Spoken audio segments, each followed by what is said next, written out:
Here we are, a specific heat capacity board. I've just made a brand new board. Another feature that I like in pencil spaces is ChatGPT. I can use it ad hoc, right? ChatGPT, you don't know you need it until you realize there's a question that you can't answer and you think, oh, maybe I'll just ask ChatGPT. And I like to do that with my students. If they ask me a question and I don't know the answer, or I feel like I'm going to be fobbing them off if I just tell them what I think, then I'll say, look, in this day and age, let's just ask ChatGPT and see what it says.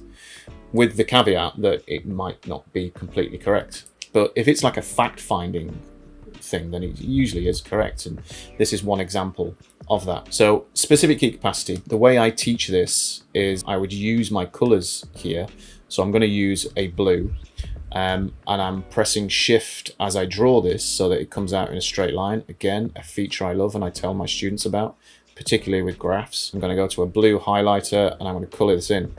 So this represents 1 kilogram of water, because specific heat capacity, as we know, is a property of a substance. So I'm going to introduce 3 different substances. I'm going gray with this one. There's another kilogram of another substance. Let's call that iron. This one is water. So there you go. There's H2O. And let's do a third one because we've got orange to go with there. Really easy to choose these new colors. I'm going to have a kilogram of an orange substance. Do you know what that is, Michael? I assume it's copper or It something. It is copper. It is copper, yeah. Well done. Okay, my default color that I like to use with these pencils, because you can choose any color you want, like here. Again, a fantastic feature that I like is 1C2143 hex code. It's a dark blue for anybody that's interested, but that's my go-to color. So here we've got mass. All of these are 1 kilogram, and we're going to add the same amount of energy. So I'm heating these 3 substances, and I'm going to add the amount of energy, 1000 joules. So there's 1000 joules of heat energy being added to these 3 things. They're all at the same temperature. Let's say room temperature, 20 degrees.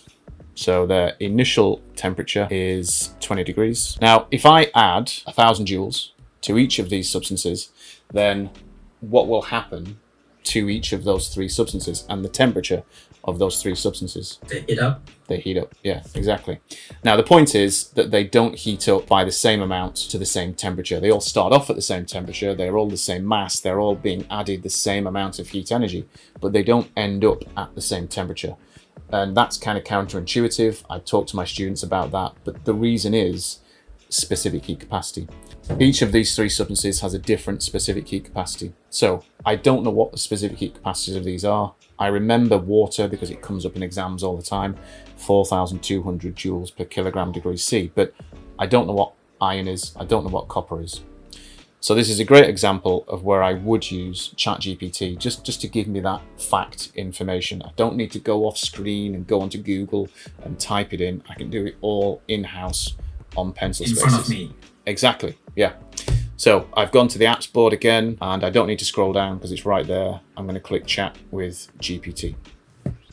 And here we go. And I'll ask ChatGPT a question. Tell me the specific heat capacities of iron, copper, and water, and I'm going to specify the units that I want it to give me in, because it could give me any units. So I'm going to say joules per kilogram, hit enter, voila, there we go.